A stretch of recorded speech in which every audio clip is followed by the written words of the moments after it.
Kita ke Pati, Jawa Tengah, mayat seorang pria ditemukan di dalam jurang sedalam 30 meter, pemirsa. Diduga mayat ini merupakan korban pembunuhan. Warga desa Purwokerto, Kecamatan Kayen, Kabupaten Pati, Jawa Tengah, digegerkan dengan penemuan mayat seorang pria dalam jurang 30 meter. Mayat ini diduga menjadi korban pembunuhan karena ditemukan dalam karung dengan leher terjerat tali tambang serta tangan dan kaki juga terikat menjadi satu.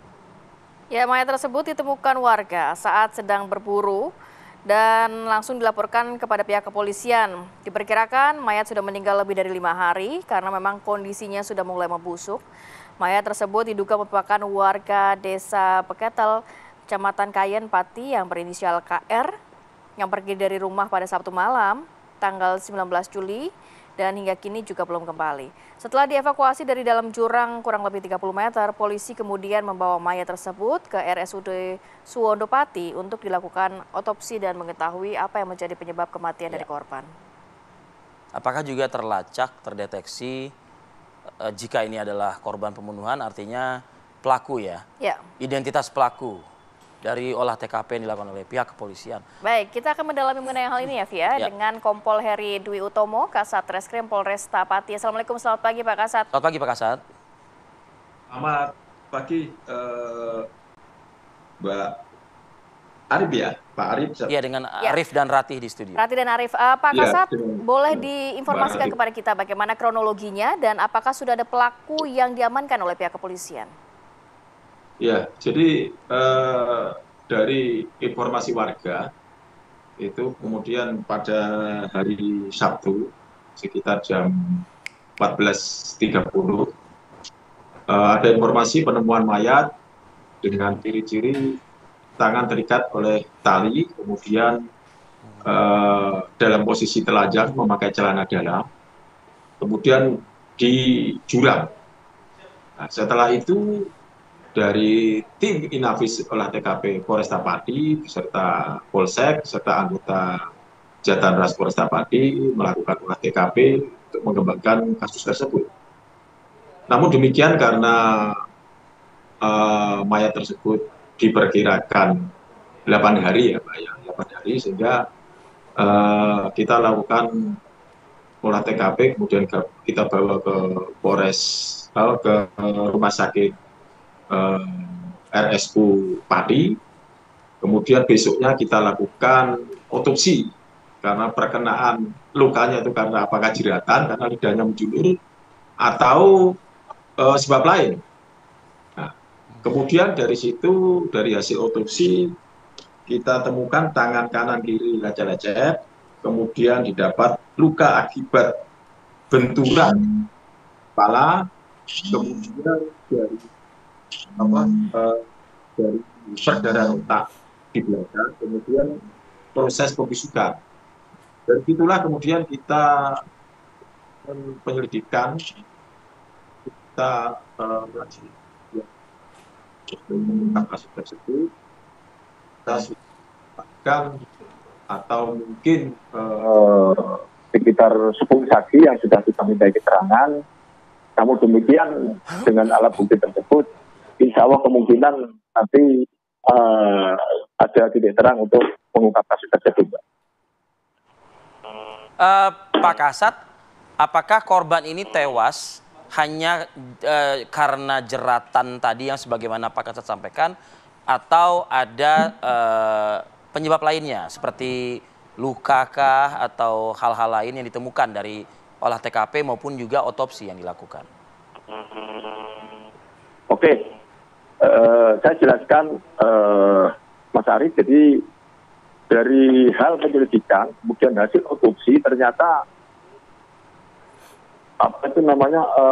tambang itu ternyata digunakan untuk mengikat pada saat korban meninggal. Jadi meninggalnya itu disebabkan karena benturan itu ya? bukan jeratan tapi benturan kepala, mungkin benda tumpul dihantamkan di belakang kepala. Nah, itu yang menyebabkan kematian. Kemudian jeratan dan ilat lidah menjulur itu tidak ada yang mengarah ke situ, sehingga kemungkinan besar dihantam dengan menggunakan batu. Dan di situ juga di TKP, setelah kita lakukan oleh TKP, kita temukan karung, kemudian kita temukan tali, kemudian kita temukan bantal. Nah, bantal itulah yang digunakan untuk meresap darah yang sudah tercecer. Demikian, Mas. Sudahkah pihak kepolisian mengetahui background atau latar belakang para pelaku ini melakukan aksi keji ini, Pak, sehingga korban meninggal dunia? Dengan pemeriksaan beberapa saksi tentunya. Iya. Iya. Dari beberapa pemeriksaan saksi, kita kan sebetulnya sudah kita kantongi itu pelaku. Ya, namun identitas demikian, pelaku ya. Iya, tapi kita harus mengacu pada pasal 184 KUHP. Di situ minimal 2 alat bukti yang harus kita penuhi untuk melakukan atau menetapkan tersangka. Jadi seperti itulah mungkin sedikit kurang bukti. Setelah buktinya kita lengkap baru kita lakukan. Tapi yang jelas kita sudah kantongi pelaku. Demikian, Mbak Mas Arif. Ya, Pak Kasat, apakah indikasi ya pelaku yang sudah mulai menemui titik terang nih penyidik kita yang berada di lapangan gitu, ini terkategorikan masih kalangan dekat, Pak, begitu, masih dari lingkungan dekat begitu, dan juga apakah ada motif juga yang sudah menyeruak dari penyelidikan yang dilakukan?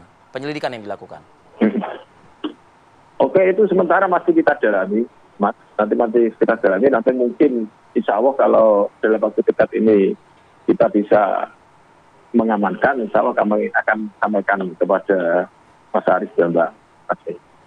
Baik. Korban sendiri, Pak, ini latar belakangnya seperti apa? Kemudian kabarnya sudah dinyatakan hilang beberapa hari oleh pihak keluarga ya? Iya, jadi hasil otopsi kemarin itu 8 hari. Sehingga kita melakukan identifikasi sangat kesulitan. 8 hari. Demikian.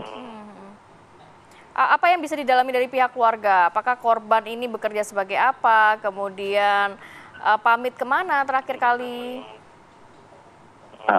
Jadi gini, Mbak. Korban ini adalah kalau dalam bahasa kalau di wilayah Pati itu monco ya. Monco itu istilahnya bekerja di luar di Jakarta, kemudian 1 bulan, 2 bulan dia kembali. Jadi dari pedalaman kami.